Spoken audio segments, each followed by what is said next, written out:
empresa que tiene una concesión de aire, espacio aire, la concesión, el porcentaje del accionista en la concesión lo tiene que llevar, lo recupera el Estado, es una barbaridad, porque la concesión es per se, es la licencia que le da a usted o la autorización que le da a usted el Estado para explotar una frecuencia, independientemente de quiénes sean los accionistas y el porcentaje accionario.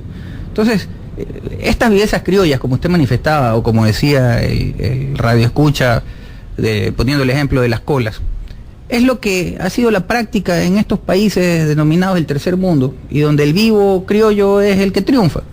Entonces, estamos exactamente igual aquí. ¿Cuál es la finalidad?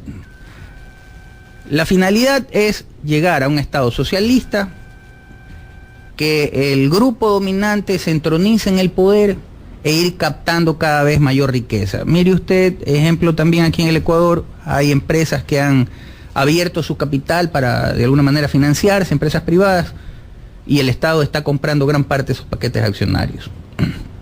Salió una noticia hace aproximadamente 15 días al respecto. ¿Qué es lo que va a pasar? Vamos a tener, al igual que en el siglo XX, una casta política dominante tremendamente enriquecida, más que cuando dominaba la teoría neoliberal, y vamos a tener una gran mayoría pauperizada, hasta que llegue un momento de un estallido, Dios no quiera, en que ya el pueblo no da más, y entonces las cosas van a ser tremendamente difíciles. Pero esa parte, ya concentrándonos entonces en la alternativa, de que se busca un objetivo político, yo decía como una alternativa de esperanza, si se quiere decir, no, la intención es positiva, el gobierno quiere que todos seamos ricos o que todos tengamos un nivel de vida, ojalá decente, todos. Pero dentro de estas experiencias que ha habido en la humanidad, buscar en donde lastimosamente todos se convierten en pobres, iguales pero en pobreza. ¿Ahí qué hay? ¿Una intención o una buena fe? Es decir, ¿una mala intención o una buena fe errada? A ver, yo le voy a poner un ejemplo doméstico, Washington. Esto es más o menos como el heredero, cuyo padre se sacrificó toda la vida para dejar una fortuna. Un heredero de buen corazón comienza a repartir la fortuna de su padre entre sus allegados, vecinos, parientes, etc. Claro, el hombre va a ser elogiado, adorado mientras dure la riqueza. Llegado un momento se le acaba la plata de la cuenta, y como él no quiere perder esta calidad de benefactor, comienza a prestar plata y a girar pagarés en blanco, que es lo que nosotros estamos haciendo. Comienza a endeudarse, primero con el pariente, con el vecino, después viene y le presta al banco, que vendría a ser la banca internacional en un momento determinado. Es un ejemplo bastante doméstico. ¿Qué va a pasar? Como el dinero que él tenía no lo invirtió en la producción y no generó un medio que le permita multiplicar esta riqueza, va a llegar un momento en que este benefactor también va a ser pobre. O por último, dándose cuenta de que no puede generar más riqueza, se irá con lo poco que ha colectado.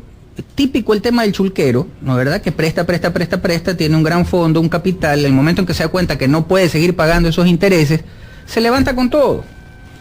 Y yo no digo que esto vaya a ser el gobierno, pero estoy diciendo lo que ha sucedido durante toda la historia dentro del tema doméstico. En resumidas cuentas, dentro del mismo esquema doméstico que estoy planteando, ¿qué es lo que ha sucedido? Se ha gastado todos los ahorros, se ha endeudado. Usted me dirá, yo le pregunto a usted, ¿usted cree que soy un buen administrador? Soy un pésimo administrador. He llevado a la quiebra a la familia. En términos normales, yo debería haber sido declarado interdicto. Bien, ahora esto, doctor Gerardo Apolo, en la práctica ha pasado, y parece que el socialismo del siglo XXI intenta ahora de otras maneras llegar al gran objetivo, y dicen que ellos sí pueden hacer lo que antes los socialistas a ultranza, los radicales, no lo hicieron. Está todavía por verse, alguno que todavía sigue creyendo en la Revolución Ciudadana, dirá, denos tiempo, no se asusten. Hace poco me enviaron una aportación, un amigo oyente, me dice, no se asusten, ya vas a ver que Correa tiene razón y vamos a superar todos estos problemas en el futuro. Bien, asumamos que ellos tengan razón, que encontraron la varita mágica y que este socialismo radical en algún momento va a tener éxito. Vamos a la forma ahora, dejemos el tema de fondo, vamos a la forma. Usted se remite a la sesión 49 de la asamblea en donde se trabajó todas estas triquiñuelas de la partidocracia. ¿Qué mismo pasó en esa sesión 49 para poder tener el elemento de juicio, doctor, y seguir en esta conversación? Mire, la sesión 49 fue lo más representativo de la política o del sistema que ha venido utilizando el Movimiento Alianza País dentro de la Asamblea. Que no es otra cosa que las triquiñuelas. Mire usted, ¿cómo se salva en un momento determinado el fiscal Pesantes? Con las mismas triquiñuelas, abandonos, faltas, ausencias.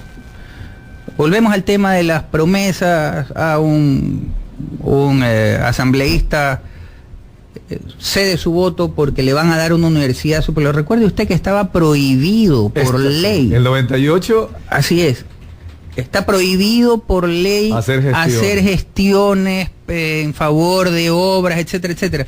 Pero aquí hemos perdido el sentido de la legalidad. Y la vergüenza, porque antes inclusive que prohibido siempre seguirá siendo, que un asambleísta que tiene que dictar leyes, perdón la interrupción, doctor, dictar leyes, negocie su voto por una universidad. Bueno, antes se lo hacía, pero callado, ¿no? En que nadie sepa. Bueno, ahora este señor lo dijo públicamente. Entonces, estamos frente a los antivalores, Washington. O sea, si no tenemos una normativa, todo país o toda nación es calificada por tres factores. Primero, en cuanto a que tenga un régimen legal rígido, fuerte y estable. Segundo, que tenga una economía con visos de crecimiento o en crecimiento. Y tercero, que tenga un nivel de cultura elevado. Nosotros definitivamente no tenemos un nivel de educación y cultura elevado. Nuestra economía está en decrecimiento más que en crecimiento. Y por último, le hemos perdido el valor y el respeto a las leyes. Eso justifica todo. O sea, si yo ya no tengo una norma o el miedo a la norma porque resulta que soy parte del eje, pues todo pasa de mí. Puedo hacerme una ensalada de cheques y no pasa nada.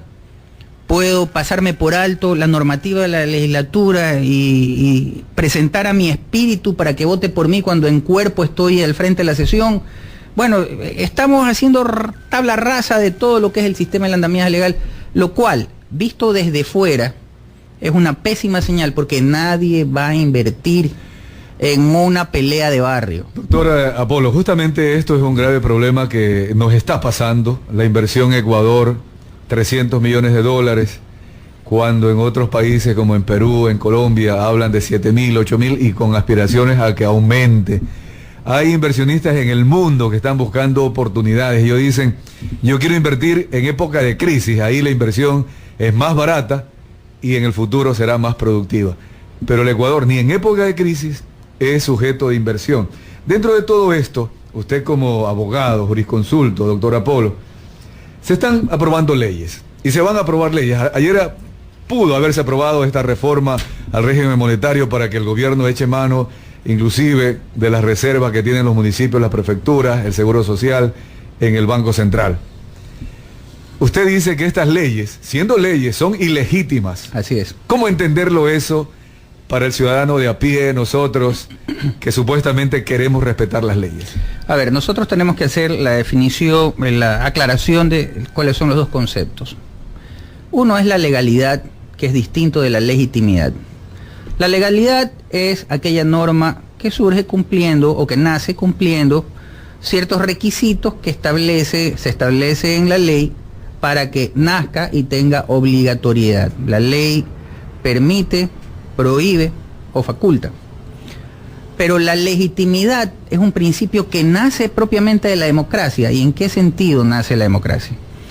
El pueblo tiene un sentir, tiene una aspiración. Traduciéndolo a la elección del presidente Correa por primera vez, el pueblo aspiraba a terminar con la corrupción, pretendía eliminar el abuso de poder de la partidocracia.